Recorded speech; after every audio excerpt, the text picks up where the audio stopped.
Fuerte el aplauso entonces para el economista Julio Fernández Frutos, director nacional de aduanas. Bienvenido, don Julio, aquí. Me siento muy honrado de estar en esta mañana con ustedes. Gracias por la invitación, siempre muy amable de parte de Rodolfo, de Cala. Realmente es un honor tenerle también a los colegas, a los compañeros. Veo que el plantel directivo de la aduana está acá. Entonces, realmente en honor a ellos también voy a explicar todo lo que vamos a ver en esta mañana. Las aduanas en general en el mundo entero, principalmente cuando hablamos de países desarrollados, no son muy relevantes en materia de recaudación. Los países desarrollados, en los países desarrollados cerca del 8% es el aporte del comercio exterior o de las aduanas a los ingresos tributarios. En países emergentes cerca del 30%, pero en Paraguay estamos en el 42 al 45%. Paraguay es prácticamente un país, digamos, de gran atractivo en materia de impositivo, digamos, de los impuestos. Entonces, y también la otra explicación es que en muchos países que están, por ejemplo, en Europa Occidental o el propio Estados Unidos, son países que tienen muchos acuerdos comerciales que implican desarmes arancelarios, es decir, no se cobran impuestos entre países. Alemania no le cobra a España, España no le cobra a Francia. Entonces, obviamente, trabajan más en la facilitación del comercio. El aporte no es tan relevante en materia de participación dentro de la estructura de impuestos. En el caso de Paraguay, afortunadamente todavía no tenemos acuerdo con China, espero que nunca tengamos un acuerdo comercial con China, pero digamos tenemos acuerdo en el Mercosur y algunos otros acuerdos, pero considerando que los impuestos internos también son, como decíamos, muy bajos en comparación, incluso a la región, el aporte de la aduana es muy importante para financiar el presupuesto público. Entonces, bueno, básicamente de eso vamos a hablar. También vamos a hablar del tema de las recaudaciones. Pasamos por un momento económico complicado, desaceleración en varios de los años que nos tocó administrar. Y si ustedes se fijan, acá está en un círculo rojo. Fíjense, la barra azul es básicamente la recaudación en billones de guaraníes. 2013, 14, 15 hasta el 2022. Ustedes se fijan en ese círculo rojo, van a encontrar que 2014, 2015, 2016, la recaudación quedó estancada en 8.1 billones. Y cuando uno mira como economista o como cualquier ciudadano cómo funciona el tema de las recaudaciones, tiene que evaluar. En general, cuando la economía crece, obviamente crecen las importaciones. Y si crecen las importaciones, deben crecer las recaudaciones.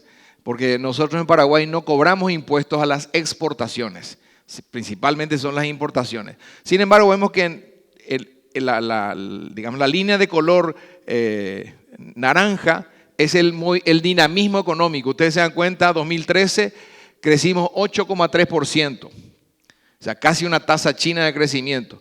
2014 por encima del 8,3%, porque cuando hablamos de economía hablamos de una variable flujo. Entonces, en el 2014 se crece 5,3%, habiendo ya crecido muchísimo en el 2013.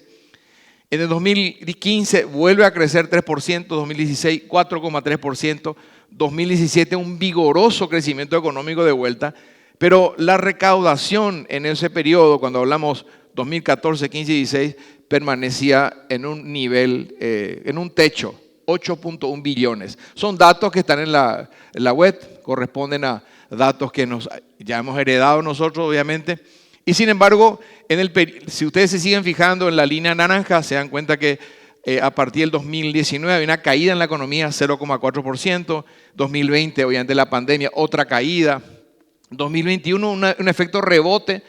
Y 2022, 0,2%, prácticamente estancamiento. Sin embargo, cuando ustedes se fijan en la recaudación, uno encuentra ahí que efectivamente hubo un crecimiento muy significativo en un periodo muy complicado de la economía. Paraguay, o sea, la recaudación en materia de ya que dependemos mucho de las importaciones, está muy fuertemente ligada al dinamismo económico. En este caso se nota una particularidad. Vigoroso crecimiento económico 5 años atrás de nuestra gestión y, digamos, un estancamiento en la recaudación y después problemas serios con la economía, pero además vamos a explicar qué otros problemas tuvimos, sin embargo hay una recuperación. Eso tiene que ver con la formalización también.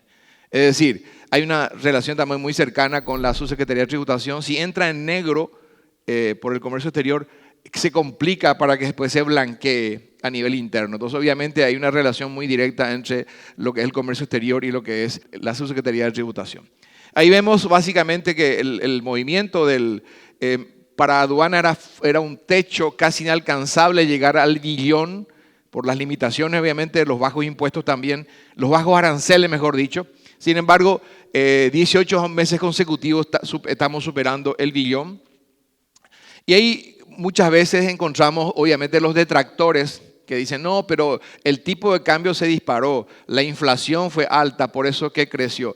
Entonces, para evitar, para convencernos también nosotros que realmente creció la economía, le aplicamos lo que hacen los economistas, aplicamos un tipo de cambio PPA, que es la paridad del poder adquisitivo, que lo que hace es eliminar la distorsión del tipo de cambio y eliminar también la inflación. Es decir, acá se elimina la inflación histórica y también la geográfica, porque no es lo mismo tener $1.000 en Paraguay que $1.000 en Suiza o $1.000 en un país africano. Entonces compran diferentes productos, un mismo monto. Entonces esto que hace es aplicar un tipo de cambio PPA que lo calculan el Fondo Monetario Internacional, el Banco Mundial, y aún así se nota un crecimiento récord en las recaudaciones.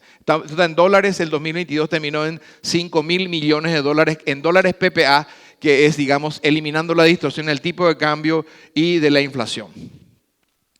Y además de los efectos de la economía, tuvimos serios problemas de la bajante de los ríos. La hidrovía para nosotros es clave. Gran parte del comercio exterior se mueve por los ríos en Paraguay. Tuvimos serios problemas con la sequía, ahora tenemos el efecto contrario y eso generó altos costos y también, obviamente, serios problemas logísticos. Por otro lado, el impuesto selectivo al consumo del combustible hoy está en un porcentaje 20 veces, o sea, está por debajo de que hace 20 años atrás. Lo que hoy cobramos por cada litro está por debajo de lo que se cobraba hace 20 años atrás. Entonces, obviamente eso resta potencial a la recaudación. Y después tenemos el impuesto al régimen de turismo, que es hoy 0,5%. Yo le decía al presidente de la República, ¿por qué ya no le pagamos a los importadores para que traigan? Porque esto ya es, digamos, el colmo. 0,5% no es nada. 0,5%, bajante del impuesto selectivo al consumo, impuesto al régimen de turismo prácticamente nulo.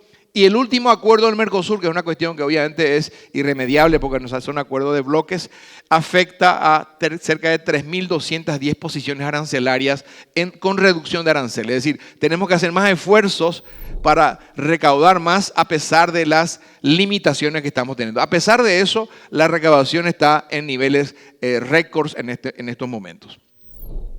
Bueno, ahí vemos que efectivamente esto es digamos, un despliegue de qué implica cada rubro. Fíjense que combustible, justamente por el efecto de reducción del impuesto, principalmente tiene una caída en el 2022, cierra con una caída interanual de 8,3% y baja su participación de 22% a 17,6%. Hoy está incluso más bajo todavía. Pero tenemos la esperanza de que eso se vaya recuperando porque obviamente los precios internacionales están bajando y este es un impuesto realmente que hoy es marginal para la estructura de costos digamos, de los emblemas o de los importadores, pero aporta de manera macroeconómica, de manera muy significativa para financiar el presupuesto público. Bueno, básicamente, yo tampoco me puedo extender demasiado, tenemos unos minutos marcados. Entonces, todo esto que estamos mencionando tiene explicación. O sea, evidentemente entramos en un proceso. En general, suelo decir yo que ya la prensa se encarga de pintar el lado oscuro de la luna y a veces muestran unos cráteres. Nosotros vamos a pintar el lado claro de la luna. No podemos negar que tenemos dificultades, pero de que tuvimos mejoras significativas, digamos, tuvimos y seguimos teniendo. Entonces, básicamente esto implica que estos resultados positivos tienen que ver con cambios que se hicieron. Ahí básicamente vemos uno de los temas en el que fuimos evaluados es en la evaluación del nivel de madurez. Esto se llama el MESIT. En este sentido, la Contraloría, que es una institución ajena a la aduana, obviamente, evalúa a a todas las instituciones públicas, más o menos son 438, ahora subieron, el número creo que es 473, nos evalúan en el ambiente de control, el control para la mejora, el control de la planificación, el control de la evaluación y el control de la implementación. Y evalúan, digamos, intensivamente y después obviamente hacen un ranking a ver cómo estamos comparativamente entre distintas instituciones. Aquí se evalúan todos los ministerios, todas las universidades, las gobernaciones, los municipios, todas las empresas públicas y ahí se hace un ranking a ver cómo estamos. Y en el 2019 aduana llegó a estar entre 438 instituciones, llegó a estar número 7 en el ranking de esta evaluación. Obviamente tiene un puntaje en cada uno de los aspectos que mencioné y después se saca un puntaje general y con eso se hace una comparación. Nosotros llegamos al número 7 en el año 2019.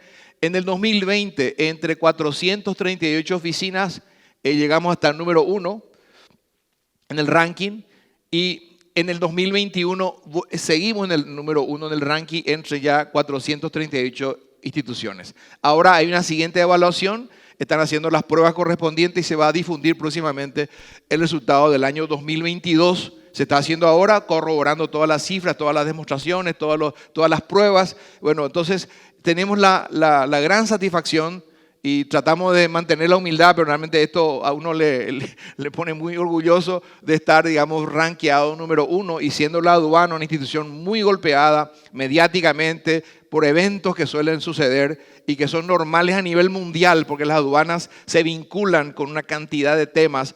Entonces, es normal, en todo el mundo hay problemas con las aduanas, pero realmente estar en esa posición es para nosotros una gran satisfacción. Y lograr mantener el siguiente año realmente va a ser un gran sacrificio. También adicionalmente, porque eso decía, los resultados tienen que ver con lo que se hace internamente. Estamos nosotros con una certificación de la norma ISO 9001. Tenemos 56 áreas ya del organigrama ya certificadas con la certificación internacional. Todos estos procesos han pasado por certificación y la idea es llegar a la totalidad en su momento. Además de eso, de las 34 o 35 aduanas que tenemos, 26 aduanas están certificadas, también con el ISO 9015. Entonces, y eso, digamos, la idea es llegar a la totalidad. Entonces, tiene efecto, digamos, el hecho de tener buenos resultados tiene que ver con lo que se está haciendo internamente. Algunas mejoras administrativas, quería mencionarles que aduana, por más que es una institución muy longeva, nace ya con la República. En su momento no tenía una oficina central propia. Hoy esta es la oficina central, es un edificio que costó 1,8 millones de dólares, un costo realmente muy bajo, pero digamos un edificio realmente bien moderno. Lo otro es que también ahora tenemos otro edificio de 9 pisos. Ahora cada piso de ese edificio casi es nuestro edificio central, porque es gigantesco. Acá tenemos digamos, la transferencia de este edificio y eso, digamos, va a permitirnos ahorrar una cantidad de recursos en alquileres y ser mucho más eficientes, tener mucha más comodidad. Incluso hay lugar ahí para el centro de despachantes, lo estoy viendo acá, los varios despachantes, hay espacio para la UIP para trabajar, digamos, de manera mucho más armónica. Y este edificio, además del anterior que hemos logrado con ahorros, el anterior hemos logrado con ahorro de 2 partidas. Un software que costaba muy caro y que encontramos que no usábamos, suspendimos por 2 años y eliminamos el servicio de una empresa que estaba sobrefacturando en su momento. La suma de esos 2 rubros permiten financiar el edificio que habíamos mirado recientemente. El siguiente, esto que se ve es un diseño ñandutí de acero que va a estar en la entrada.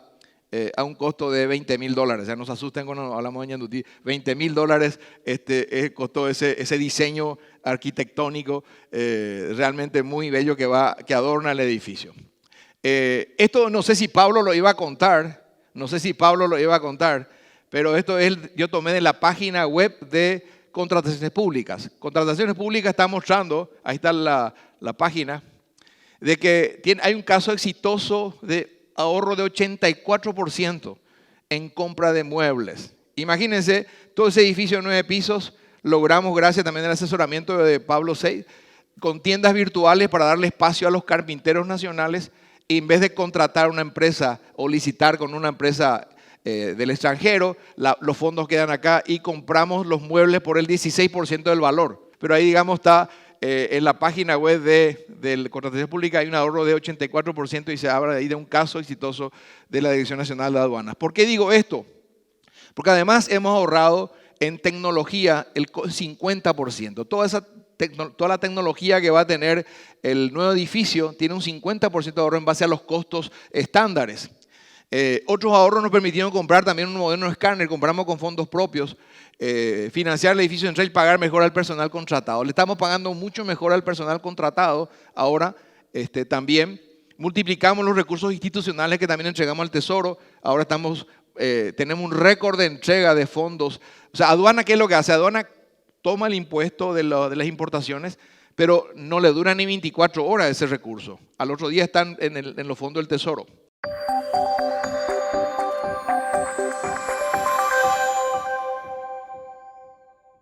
El liderazgo que nosotros estamos gestionando es un liderazgo de principios, valores, y el líder no es quien tiene un cargo o una designación. Hay gente que tiene cargos y designaciones en las instituciones o empresas y son gerentes, administradores.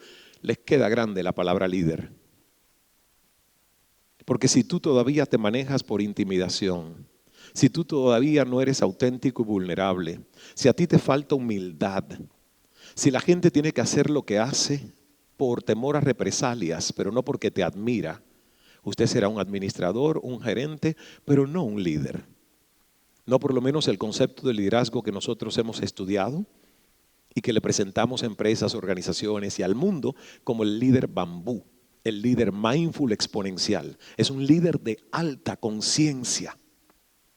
Y es un líder que tiene empatía, rapport, compasión, porque no lidera solo desde su ego, lidera también desde el corazón.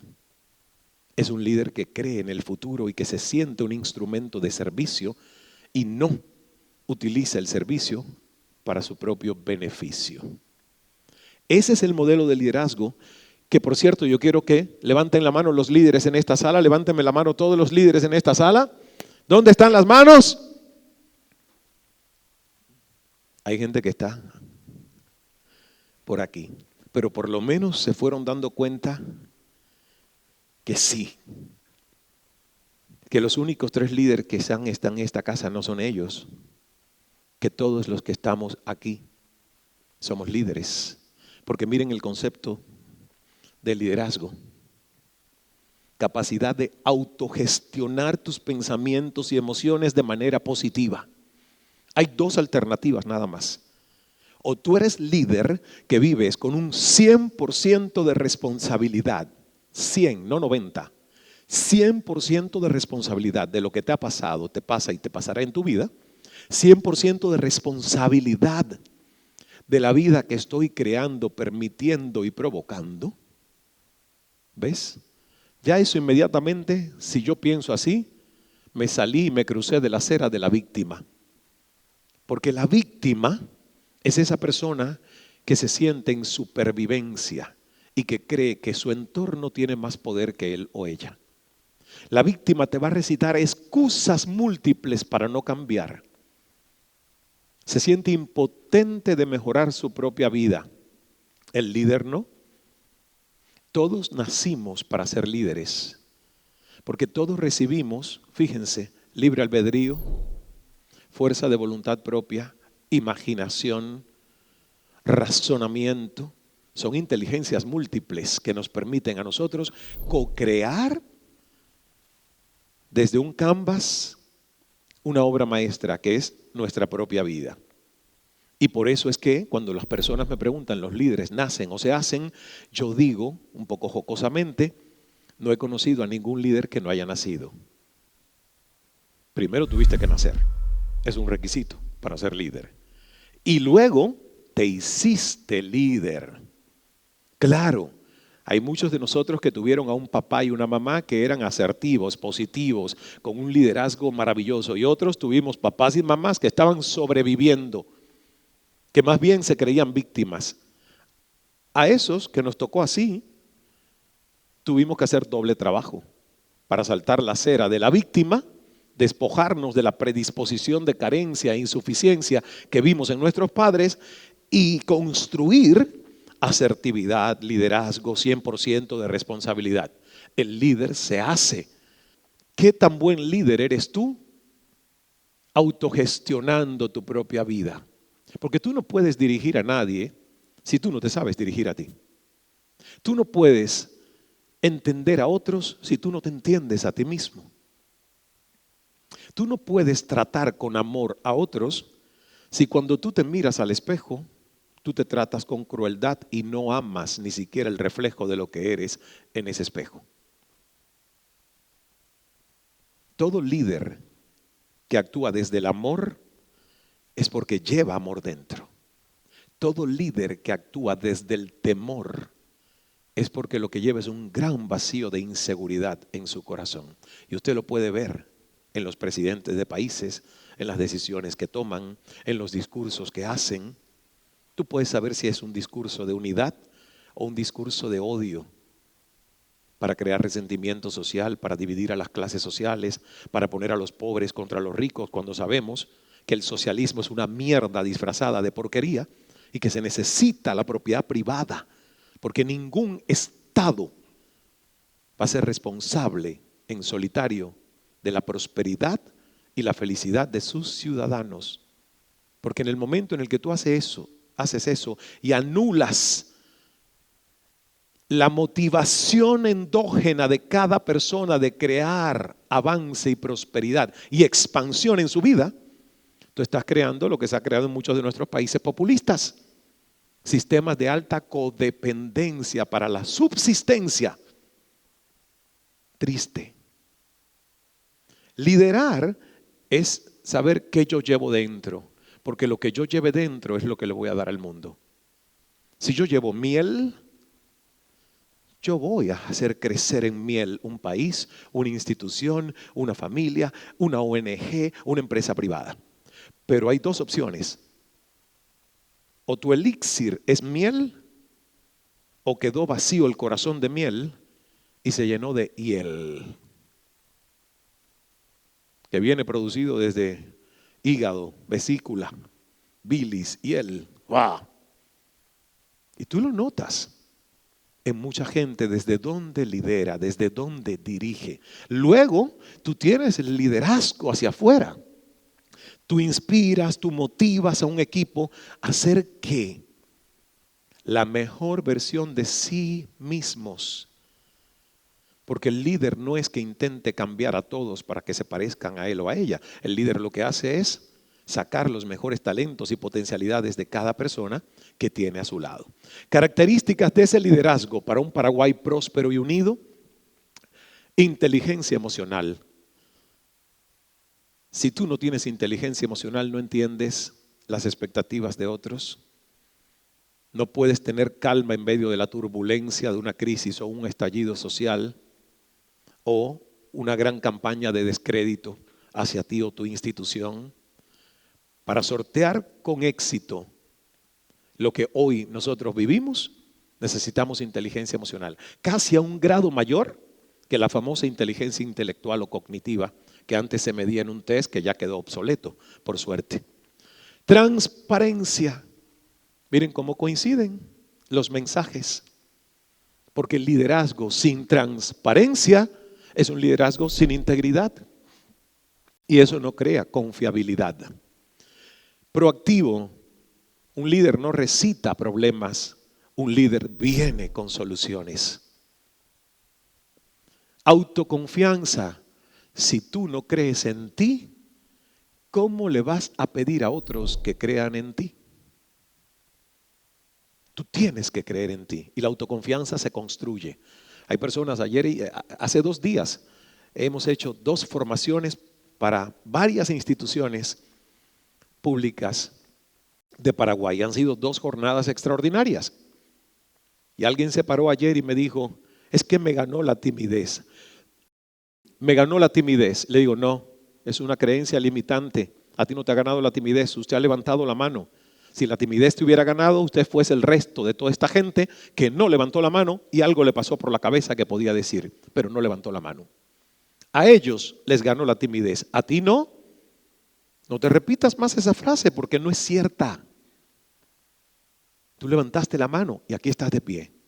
Tú tienes autoconfianza. Lo que pasa es que uno se repite cosas y uno cree que decir que es tímido o tímida tiene mucho que ver con ser humilde. Ser tímido es una calamidad. Ser humilde es una virtud. Pero son cosas diferentes. La humildad es, no soy superior a nadie, no soy inferior a nadie, trato a todo el mundo con respeto, no me importan las clases sociales, voy a tratar igual al que tiene menos que al que tiene más. No juzgo a la gente por sus títulos o por sus cargos, los siento desde su corazón. Eso es humildad. Timidez es diferente. Timidez es, tengo algo que decir, hay una idea que me pasa por la cabeza, pero viene un pensamiento que me autosabotea y dice, no, esa idea está loca, ¿qué tal si se ríen de ti? ¿Qué tal si te juzgan? Timidez está alimentada por miedo al rechazo, miedo al fracaso, miedo al que dirán, miedo al ridículo. Y todos esos 4 miedos son miedos sociales que nadie sabe bien cómo explicarlos, porque están en tu cabeza, no son justificados. Autoconfianza necesita un líder. Si no la tienes, constrúyela, busca mentores. La aduana lleva un proceso de formación de liderazgo para sus colaboradores, funcionarios, ejecutivos, directivos. Hay que entrenar eso, porque muchas veces no la tenemos. ¿Y por qué no la tenemos? Porque nada de esto nos lo dieron en la escuela. La educación que nosotros hemos recibido, a veces yo creo, y aquí me voy a meter con los gobiernos, a veces yo creo que es a propósito para poder gobernar mejor.